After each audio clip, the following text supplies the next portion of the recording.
A'udzubillahi minasyaitonirrajim. Bismillahirrahmanirrahim. Assalamualaikum warahmatullahi wabarakatuh. Innal hamdalillah nahmaduhu wa nasta'inu wa nastaghfiruh wa na'udzubillahi min syururi anfusina wa min sayyiati a'malina. May yahdihillahu fala mudhillalah wa may yudlil fala hadiyalah. Asyhadu an la ilaha illallah wahdahu la syarikalah wa ashhadu anna Muhammadan abduhu wa rasuluh. Allahumma sholli wa sallim wa barik ala hadzal nabiyil karim wa ala alihi wa sahbihi ajmain. Kaum muslimin muslimat di mana saja berada yang semoga senantiasa dirahmati oleh Allah. Bersyukur kita kepada Allah dengan mengucapkan alhamdulillahirabbil alamin atas segala nikmat yang diberikan Allah kepada kita. Semoga kita dijadikan Allah hamba-hambanya yang bersyukur. Bersolawat kita kepada Rasulullah sallallahu alaihi wasallam dengan ucapan Allahumma sholli ala Muhammad wa ala alihi washabihi wasallim. Semoga dengan banyak kita bersolawat kita mendapatkan syafaat di yaumil akhir kelak. Melanjutkan kembali kajian kita tentang sholat berjamaah. Dalam riwayat ini akan terlihat betapa perhatian Rasulullah sangat besar sekali terhadap pelaksanaan sholat berjamaah sekalipun dalam kondisi peperangan, sekalipun dalam kondisi sakit. Nah, kita ambil nih riwayat yang pertama. Imam Muslim meriwayatkan bahwa Jabir radhiyallahu anhu berkata, kami bersama Rasulullah SAW berperang melawan kaum Juhainah. Jadi ini saat keadaan perang. Kemudian perang sengit berkecamuk antara dua pihak. Nah, saat zuhur tiba, orang-orang musyrik berkata kepada kawan-kawannya, kita akan serbu Muhammad dan pasukannya pada saat mereka sholat berjamaah. Karena amalan itu lebih mereka cintai daripada anak-anak mereka. Jadi udah rencana mereka nih, orang ini kan sholatnya berjamaah. Begitu mereka berjamaah, kita serang mereka. Nah, ini ngambil kesempatan yang paling baik untuk bisa menang nih. Kondisi dalam keadaan perang berkecamuk. Nah, nih. Kemudian ketika waktu asar tiba, nah, ini orang musyrik udah siap nih mau nyerang. Rasulullah membagi kami ke dalam dua saf barisan. Nah, seperti biasa nih mau sholat, dibagi Rasulullah menjadi dua barisan, saf pertama dengan saf yang kedua. Nah, orang musyrik itu berada di antara kami dan arah kiblat. Nah, berarti posisi mereka di depan dan di arah kiblat. Musuh di depan, ini kita lagi sholat. Ya memang pasti berjarak lah, cukup lumayan jauh. Tapi itu kesempatan untuk menyerang bisa lebih dekat. Setelah itu Rasulullah melakukan takbiratul ihram dan kami pun mengikuti beliau untuk takbiratul ihram. Rasulullah takbiratul ihram, dua saf ini juga ikut takbiratul ihram. Nah, ini sholat dalam keadaan perang. Ketika beliau ruku, kami pun ruku. Jadi pas Rasulullah ruku, masih ikut tuh saf pertama ruku, saf kedua ruku. Kemudian i'tidal sama-sama i'tidal. Begitu beliau sujud, barisan pertama mengikuti beliau sujud. Barisan pertama sujud. Ketika barisan pertama berdiri dari sujud, nih setelah nih kan subhana rabbiyal a'la, rabbi firli, sujud lagi. Begitu pasukan yang pertama ini sudah berdiri bersama Rasulullah, baru pasukan yang kedua sujud gantian. Setelah waktu mereka sujud, pasukan yang pertama yang berdiri tadi mundur ke belakang. Nah, lihat ya, tetap bersiaga. Di sini poinnya apa? Dalam keadaan perang pun.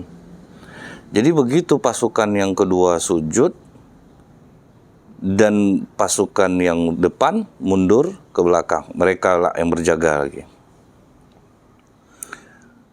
Setelah itu ketika pasukan yang kedua pindah ke depan. Nah, jadi pasukan kedua ini jadi pindah ke depan. Kemudian Rasulullah melakukan takbiratul ihram dan kami mengikuti beliau melakukan takbiratul ihram. Ketika beliau rukuk, kami juga rukuk. Saat beliau sujud, barisan pertama ikut sujud bersama beliau, sedangkan barisan kedua tetap berdiri. Nah, bergantian seperti yang awal tadi. Dan ketika saf kedua sudah menyusul sujud, maka kami tasyahud bersama-sama, dan kemudian kami semua menutup solat dengan salam mengikuti Rasulullah SAW. Jadi tidak ada Rasulullah meninggalkan solat berjamaah sekalipun dalam keadaan perang. Kan padahal sangat genting itu, apalagi kalau kita yang di hari-hari ini memang tidak ada sampai segenting itu betul keadaan. Nah, ini yang perlu kita sadari.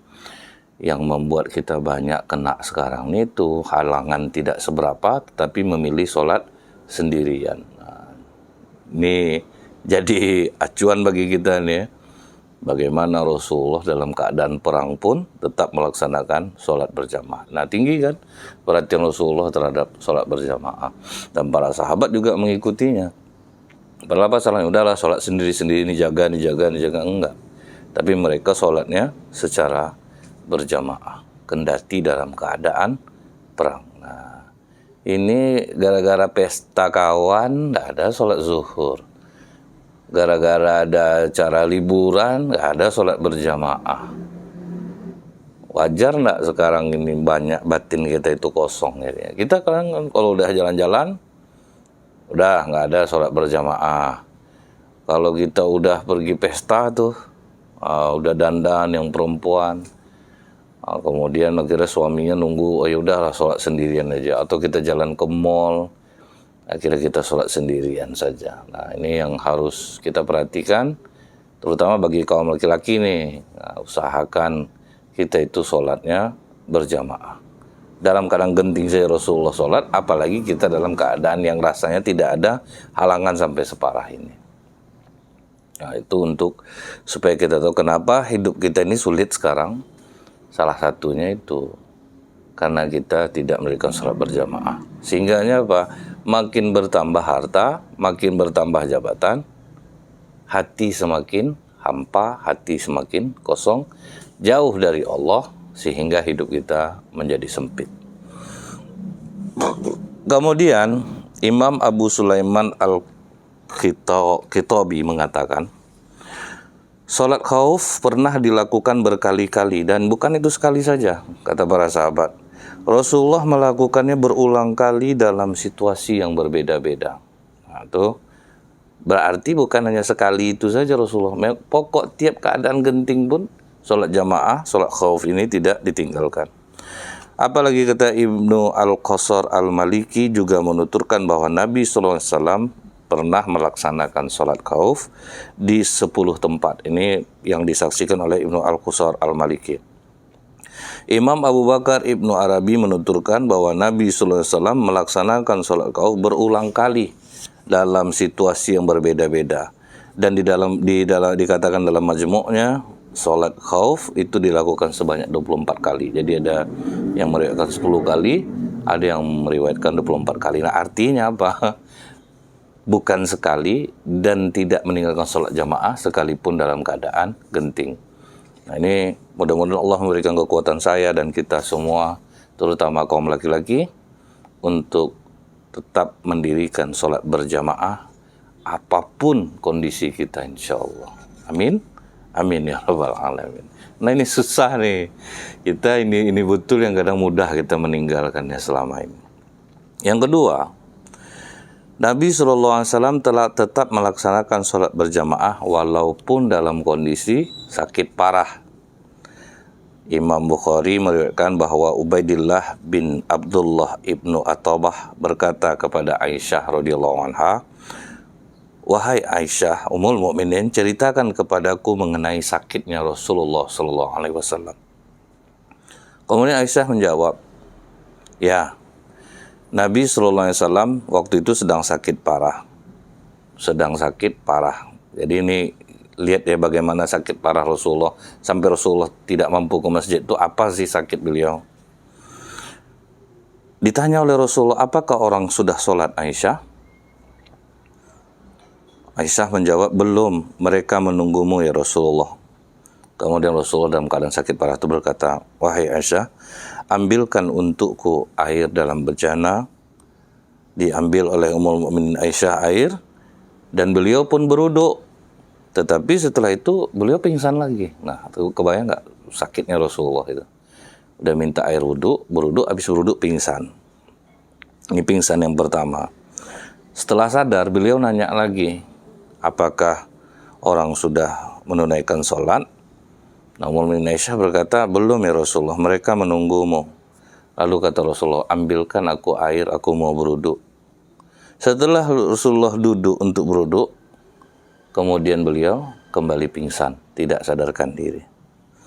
Ketika sadar, beliau bertanya lagi, apakah orang yang sudah sholat? Kata Ummul Mukminin Aisyah, belum ya Rasulullah, mereka menunggumu. Lalu beliau berkata, ambilkan untukku air wudu. Kemudian Rasulullah pun berwudu. Tetapi tetap seperti biasa setelah berwudu, Rasulullah kembali pingsan. Nah, berapa tuh parah sakit Rasulullah, sampai 3 kali udah pingsan ya. Setelah bangun, Rasulullah bertanya lagi, apakah orang sudah sholat? Beliau masih kata Indonesia, mereka menunggumu ya Rasulullah. Orang-orang yang tetap berkumpul di masjid menunggu kedatangan Rasulullah SAW waktu itu untuk sholat Isya. Akhirnya Rasulullah memerintahkan kepada Abu Bakar Siddiq untuk menjadi imam sholat. Nah, itu udah 3 kali pingsan, belum juga nanti terlalu lama nunggu. Kata Rasulullah, ya udah suruh Abu Bakar menjadi imam. Nah, datang sahabat mengatakan kepada Abu Bakar, kau ditunjuk Rasulullah untuk menggantikannya. Abu Bakar nggak mau, pergi ke tempat Umar. Wahai Umar, kau saja yang mengimami sholat berjamaah. Kata Umar, engkau lebih berhak untuk itu Abu Bakar. Nah, akhirnya Abu Bakar yang menjadi imam sholat Isya. Di sini terlihat Rasulullah sangat memperhatikan sholat berjamaah, kendati pun beliau sudah dalam keadaan sakit. Tetap bertanya berulang-ulang, kemudian berwudu berulang-ulang. Tapi akhirnya memang tidak sanggup lagi, ya, karena udah sampai 3 kali pingsan. Jadi saya teringat nih, ada orang tua yang sudah parah sakitnya. Tapi dia tidak pernah berhenti untuk sholat berjamaah sampai hari terakhir hidupnya.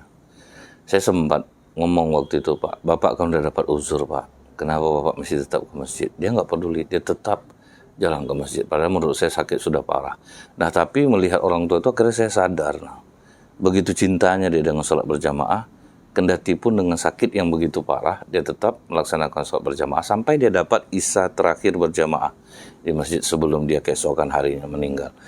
Jadi memang rasanya kayaknya alasan-alasan kita ini tidak tepat untuk meninggalkan sholat berjamaah saat ini. Apapun kondisi kita. Supaya apa? Supaya kita memang menganggap bahwa apa yang diperintahkan Rasulullah ini merupakan ujian bagi orang beriman, ujian bagi orang munafik. Disitulah kita akan tahu bedanya mana yang munafik, mana beriman. Kalau bagi orang beriman, tidak ada mereka berat melakukan itu apapun kondisinya. Tapi bagi orang munafik selalu mencari celah agar dia bisa meninggalkan sholat berjamaah dan bisa sholat sendiri. Nah, akhirnya yang munafik ini tetap ada di hatinya. Nah, apakah kita mau digolongkan ke dalam golongan seperti itu? Allahu a'lam bishawab. Mudah-mudahan janganlah kita sampai jadi orang munafik yang dengan sakit sedikit meninggalkan sholat berjamaah. Imam Bukhari menuturkan riwayat lain dari Ummul Mukminin Aisyah. Jadi kata dalam riwayat ini, suatu ketika Nabi SAW merasakan dirinya sangat lemah dalam keadaan sakit. Lalu beliau keluar rumah dengan tangan bertumpu pada kakinya. Nah, ini saking susahnya berjalan, jadi Rasulullah itu memegang kakinya sehingga jalannya terlihat membungkuk. Ummul Mukminin Aisyah berkata, seolah-olah aku melihat kedua kaki beliau itu tidak dapat diangkat ke tanah. Tapi beliau tetap pergi sholat berjamaah dan tidak mau meminta bantuan sama orang. Beliau berusaha dengan menumpukan tangannya ke kakinya sambil berjalan. Nah, begitulah Rasulullah mengajarkan umatnya dalam keadaan beliau seperti itu, beliau tetap sholat berjamaah. Ini kita lihat pula sekarang perhatian ulama salafus saleh terhadap sholat berjamaah. Ada beberapa riwayat dari generasi salafus saleh. Yang pertama, Cara mereka pergi sholat berjamaah itu memendekkan langkah kaki menuju masjid. Orang bisa jalan normal, tetapi mereka memiliki kebiasaan memendekkan langkahnya menuju masjid. Imam Bukhari meriwayatkan dari Sabit bahwa suatu ketika ia bersama Anas berada di pojok kamarnya. Nah, ini suatu ketika Sabit ini bersama Anas berada di pojok kamarnya. Lalu kata Anas, orang sudah azan Sabit. Maka ia bergegas turun, Sabit ini berjalan dengan memendekkan langkah kakinya. Jadi turun, dipendekkannya langkah kakinya. Kemudian Anas juga turun mengikutinya, jalan, memendekkan kakinya. Kemudian kata Anas, suatu hari aku pergi bersama Zaid bin Sabit yang berjalan dengan langkah seperti ini, memendekkan langkah. Saat kutanyakan, Zaid berkata, apakah kau tahu mengapa aku lakukan ini di depanmu? Kenapa aku pendekkan langkahku menuju masjid? Itu karena Rasulullah SAW pernah berjalan seperti ini di dekatku. Jadi Rasulullah itu memendekkan langkahnya menuju masjid. Apakah kau tahu mengapa aku berjalan seperti ini di depanmu? Aku menjawab, kata Anas, Allah dan Rasulnya yang lebih mengetahui. Lalu beliau bersabda, kata Rasulullah, untuk memperbanyak jumlah langkah kaki saat berjalan ketika melaksanakan sholat. Kenapa? Satu untuk menghapus dosa, satu untuk mengangkat derajat. Jadi ketika jalan kaki ke masjid, saking detailnya para ulama itu, ulama salafus saleh, mereka memendekkan langkah kakinya. Jadi tidak normal seperti langkah biasa, mereka memendekkan. Supaya apa? Semakin besar keutamaan yang mereka dapatkan, diampunkan dosa, diangkat derajat. Jadi jalan mereka sengaja tidak dinormalkan seperti biasa, supaya mendapatkan keutamaan ini. Nah, kita boleh nih niru, tapi jangan pula macam jalan perempuan berkebaya itu pula pendeknya biasa saja, cuman agak dipendekkan dari biasa saja. Nanti salahlah mengamalkannya macam perempuan bagi kebaya itu pula jalannya, itu heranlah orang nengok ya. Kok jadi bencong nih semenjak udah berapa kali pengajian nih, kok jadi bencong jalannya gitu, kok kemayu-kemayu gitu kan. Nah, itu kan jadi fitnah nanti yang muncul. Nah, yang kedua, para ulama salafus saleh itu memilih masjid yang jaraknya lebih jauh. Nah, yang dipilih malah yang lebih jauh. Kalau kita kan, alhamdulillah lah, masjid dekat dari rumah. Nah, kalau para sahabat dan ulama salafus saleh, kenapa mereka memilih tempat yang jauh? Karena ada dalilnya. Agar menempuh cara ini, agar mendapatkan lebih banyak pahala berjalan menuju masjid. Gitu. Mereka tidak senang jika rumah mereka ada dekat masjid. Mereka lebih memilih tempat tinggal yang lebih jauh dari masjid. Nah, ini riwayatnya Imam Muslim bahwa Ubay bin Ka'ab radhiyallahu anhu berkata, ada seorang laki-laki Ansor yang rumahnya paling jauh di wilayah Madinah. Nah, rumahnya jauh lah. Tetapi ia tidak pernah ketinggalan sholat bersama Rasulullah Sallallahu Alaihi Wasallam.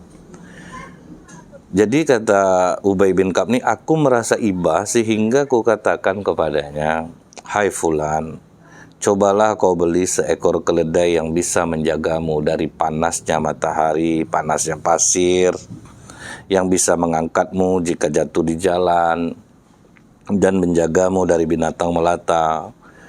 Kemudian ia menjawab, demi Allah, aku tidak suka jika rumahku bergandengan dengan rumah Rasulullah Sallallahu Alaihi Wasallam. Nah, karena Rasulullah kan tinggalnya dekat masjid, betul-betul di masjid itu betul ada kamar-kamarnya.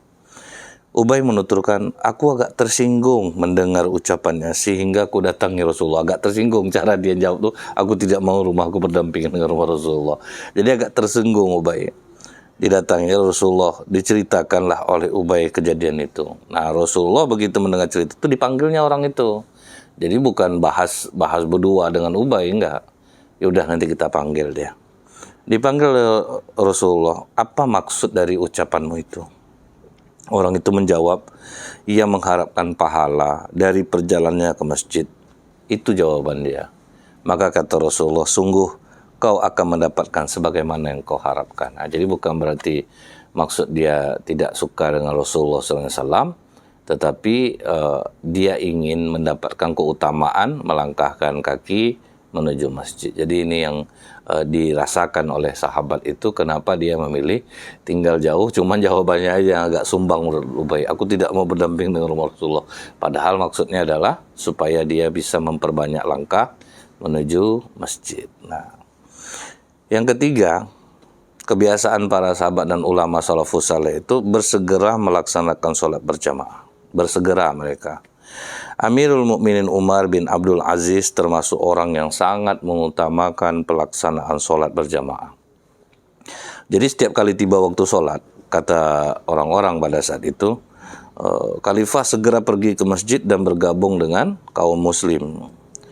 Imam bin Sa'ad meriwayatkan bahwa Sulaiman bin Musa berkata, aku melihat seorang mengucapkan salam kepada Umar bin Abdul Aziz ketika azan berkumandang. Salam sejahtera untukmu, wahai Amirul Mukminin. Nah, berarti ini sapaan harian lah, bukan mengucapkan Assalamualaikum. Namun saking terburu-burunya Umar untuk bisa sholat berjamaah, maka dia tidak begitu mengacuhkan itu. Begitulah saking dia memperhatikan sholat berjamaah itu, bersegera menuju sholat berjamaah. Jadi betul-betul mereka itu berlomba-lomba untuk bisa mendapatkan saf pertama di dalam masjid. Nah, ini yang harus kita fahami, kenapa orang-orang dahulu itu begitu sukses hidup mereka itu dunia dan akhirat, disebabkan memang perhatian mereka terhadap tiang agama ini begitu tinggi. Jadi kalau kita amalkan seperti ini, kita juga akan merasakan yang sama. Ibaratnya kita akan merasakan kebahagiaan dalam kemiskinan, kenikmatan di dalam penderitaan. Nah, jadi bukan melulu yang kita katakan kita bahagia itu bila kita memiliki dunia dan segala isinya ini. Nah, bahkan 2 rakaat sebelum sholat subuh aja, kita sholat sunat fajar aja, khairum minad dunya wa ma fiha, lebih baik daripada dunia dan segala isinya. Jadi beralihlah perhatian kita ini kepada investasi akhirat. Jangan kita sibuk menabung investasi dunia yang tidak bermanfaat untuk akhirat. Tapi kalau kita berinvestasi dunia tapi berarti untuk orang lain, ini juga bagus. Ini juga dianjurkan dalam Islam. Nah, yang keempat, mereka itu istiqomah. Istiqomah ini berkelanjutan dalam menjalankan sholat berjamaah. Jadi Imam Ibnu Mubarak menuturkan bahwa Adi bin Hatim radhiyallahu anhu berkata, waktu sholat sama sekali belum masuk, tetapi aku sudah merindukannya. Nah, jadi mereka itu bekerja harian itu untuk menunggu waktu sholat gitu. Kalau kita kan udah zuhur pula hari, udah asar pula hari, nampak gitu itu tidak merindukannya, kok malah kesal. Tapi karena wajib dilakukan juga. Nah, para ulama salafus saleh itu belum masuk waktu, tapi mereka sudah merindukan. Aduh, kapan nih sholat zuhur? Kapan nih sholat asar? Nah, mudah-mudahan Allah kasih kita perasaan rindu seperti ini terhadap waktu-waktu sholat, terutama waktu sholat berjamaah. Hafiz Al-Zahabi berkata, apa kata beliau? Sejak masuk Islam, aku selalu dalam kondisi berwudu. Nah, jadi begitu dia sudah menerima hidayah Islam, dia selalu dalam kondisi berwudu walaupun sholat belum dilaksanakan. Jadi dia selalu menjaga wudunya. Jadi kapanpun masuk waktu sholat, dia sudah bisa untuk melaksanakannya. Kemudian yang berikutnya dikisahkan bahwa Said bin Musayyab ini sudah berada di dalam masjid sebelum azan dikumandangkan. Itu ia lakukan terus-menerus selama kurang lebih 30 tahun. Nah, ini luar biasa perhatian dia terhadap sholat berjamaah. Sudah 30 tahun tidak pernah telat sholat berjamaah. Imam Ibnu Abu Saibah meriwayatkan bahwa Said bin Musayyab berkata, sudah 30 tahun lamanya aku selalu mendahului pergi ke masjid sebelum muazin menyerukan azan. Nah, lihat nih, sebelum azan sudah ada di masjid. InsyaAllah kita ya mengamalkan ini. Kita sebelum orang azan, kita insyaAllah sudah berada di masjid. Amin ya rabbal alamin. Kemudian lagi Imam Ibnu Sa'ad berkata tentang Said bin Musayyab. Masih tentang Said bin Musayyab, ia tidak pernah ketinggalan sholat berjamaah sejak 40 tahun. Tidak pernah telat sekalipun untuk sholat berjamaah. Ayat Rabi'ah bin Yazid selalu mendatangi masjid sebelum azan berkumandang untuk melaksanakan sholat berjamaah selama kurang lebih dari 40 tahun. Tidak pernah telat sholat berjamaah, tidak pernah ditinggalkan sekalipun. Ia berkata, sebelum muazin mengumandangkan azan, aku sudah berdiri di masjid untuk melaksanakan sholat subuh. Jadi udah nunggu duluan. Masjidnya belum buka, dia udah duluan di masjid. Kecuali, kata dia, ketika aku sakit atau aku bepergian. Nah, baru tuh dia nggak sholat seperti itu tadi. Itu kulakukan selama 40 tahun hingga sekarang. Nah, yang kelima, mendatangi sholat subuh pada malam pernikahan. Nah, padahal malam itu dia nikah. Ini riwayatnya. Sahabat Aris bin Hasan menikah pada malam hari, tetapi ia tetap melaksanakan sholat subuh berjamaah di masjid. Pada malam pertama itu. Tapi tetap sholat subuh berjamaah. Jadi mandi dia udah tengah malam, tetap dilakukan dia. Yang penting aku tidak akan telat sholat berjamaah. Ini kebanyakan nih kalau udah pengantin baru nih. Udah susah tuh bangunnya jam 9, jam 10. Jadi ini perhatian mereka terhadap sholat berjamaah itu besar. Makanya hidup kita tuh sekarang tuh sulit, banyak musibah. Karena yang tiang ini kurang diperhatikan orang. Nah sekarang kan kita udah tahu nih, rupanya besar perhatian para sahabat dan ulama salafus saleh untuk sholat berjamaah. Seperti yang dilakukan Rasulullah dalam keadaan perang pun beliau tetap melaksanakan sholat berjamaah.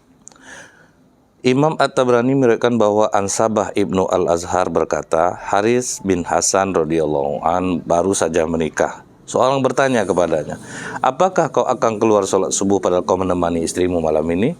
Ia menjawab, demi Allah, tidak ada yang bisa melarangku untuk tetap melaksanakan sholat berjamaah.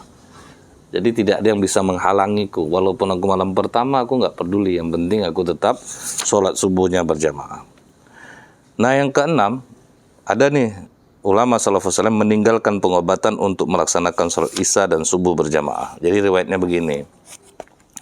Imam Ibnu Sa'ad dari Ibnu Harmalah bahwa Said bin Musayyab menderita sakit mata. Nah, kembali nih Said Musayyab tadi.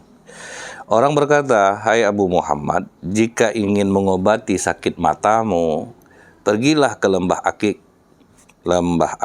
Lembah ini dipenuhi pepohonan dan tanaman hijau dan subur. Jadi kalau mau obatnya ke sana, pemandangannya benar-benar indah. Itulah obat untuk sakit matamu.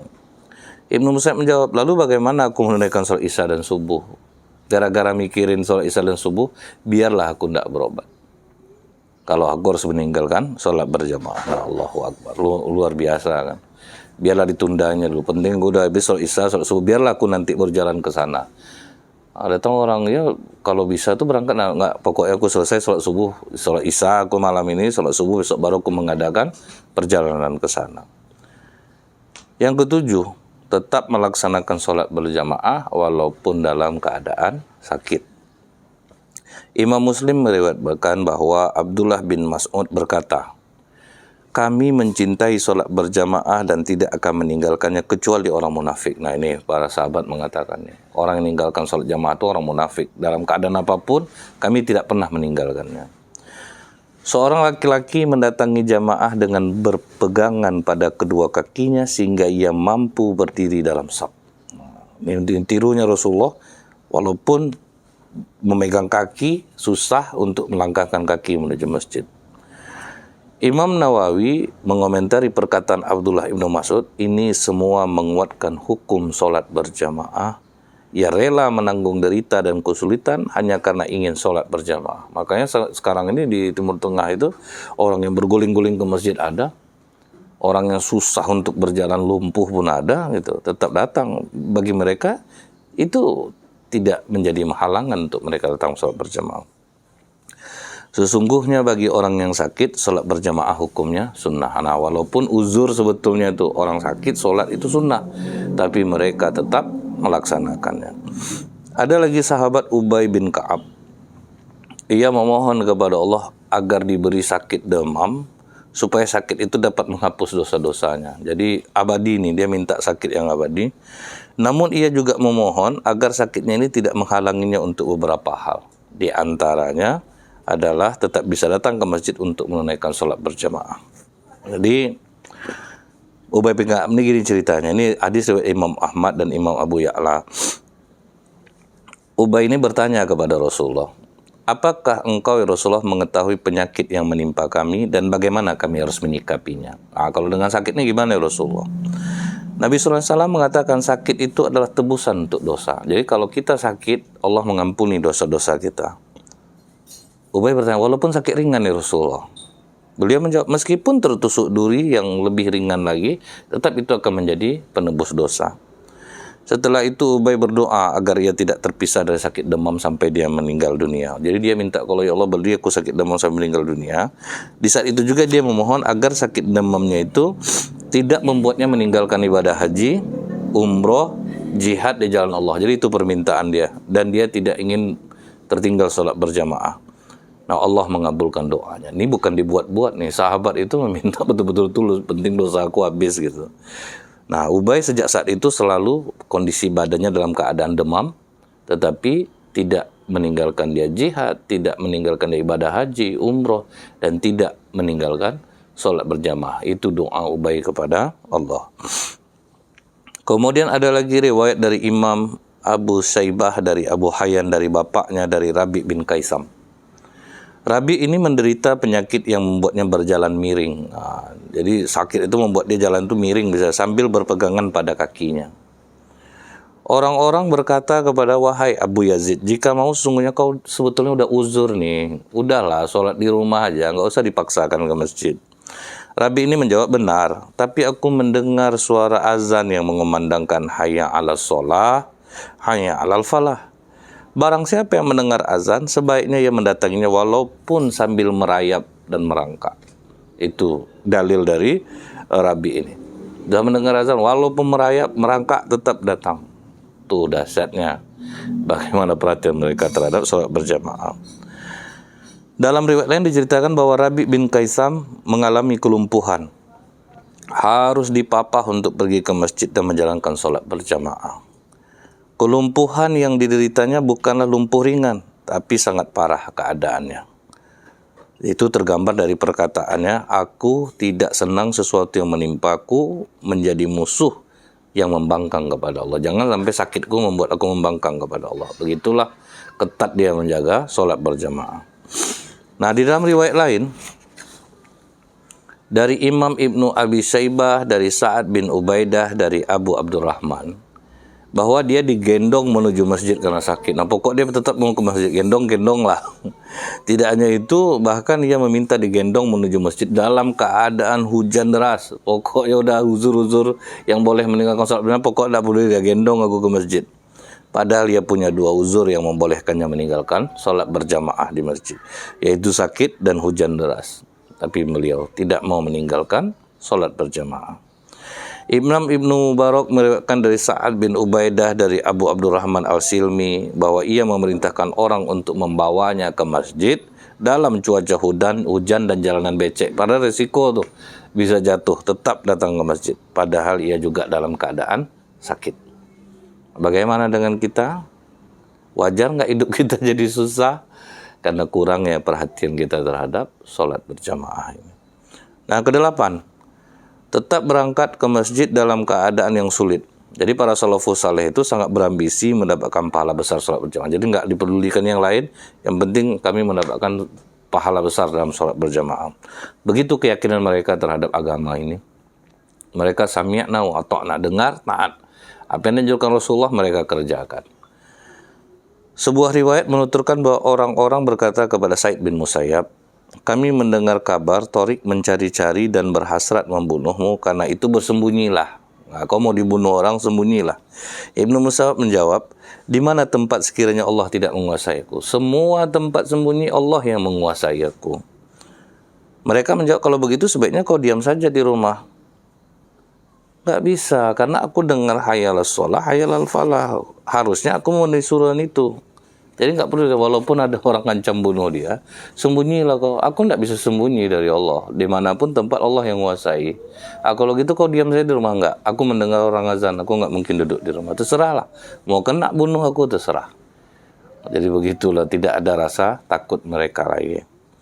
Nah, kesembilan, ada yang ingin mati dalam keadaan menunggu sholat berjamaah. Nih, Abu Abdurrahman Al-Silmi sangat ingin kematian menjemputnya saat ia menunggu sholat berjamaah di masjid. Oleh karena itu ia menolak pindah dari masjid ke tempat tidurnya hingga kematian menjemputnya. Jadi biarlah dia di masjid saja. Aku pokoknya ingin mati kalau tidak dalam keadaan sholat, menunggu waktu sholat. Nah, Imam Ibnu Mubarak meriwayatkan bahwa Atta bin Saib berkata, aku mendatangi tempat Abu Abdurrahman Al-Silmi saat ia dalam kondisi naza, mendekati kematian di dalam masjid. Kami berkata kepadanya, akan lebih baik dan lebih ringan bagimu jika kamu mau pindahkan ke tempat tidurmu di rumah.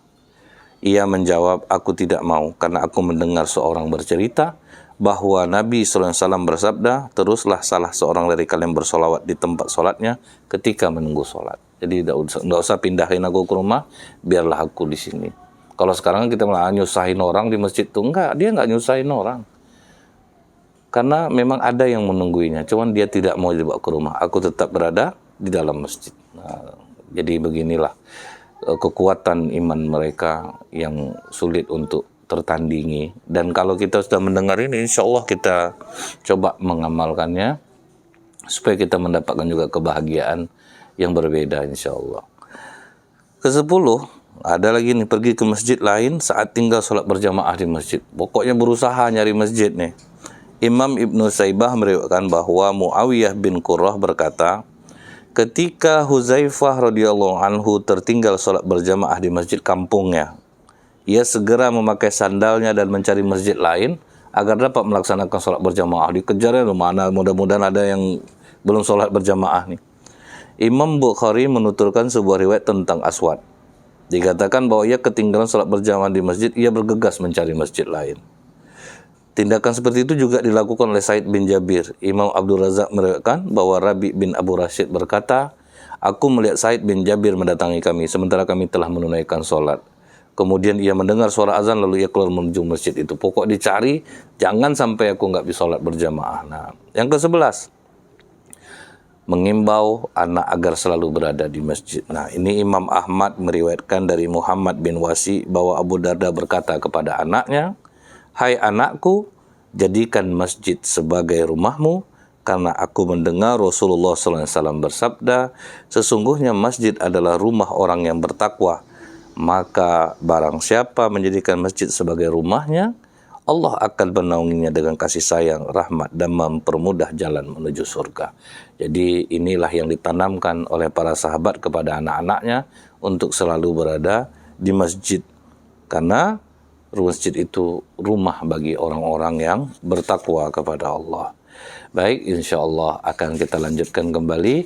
Mudah-mudahan ini menguatkan hati kita untuk senantiasa menjaga sholat berjamaah, baik dalam keadaan sehat, baik dalam keadaan sakit, tidak mencari-cari alasan, tidak meringan-ringankan, sehingga kita mudah meninggalkan sholat berjamaah. Dan mudah-mudahan kebahagiaan yang dirasakan oleh para sahabat dan ulama salafus saleh ini akan diberikan Allah kepada kita, juga diberikan Allah kekuatan, sehingga sholat kita itu bisa mencegah kita dari perbuatan keji dan mungkar. Subhanakallahumma bihamdika asyhadu an la ilaha illa anta astaghfiruka wa atubu ilaik. Assalamualaikum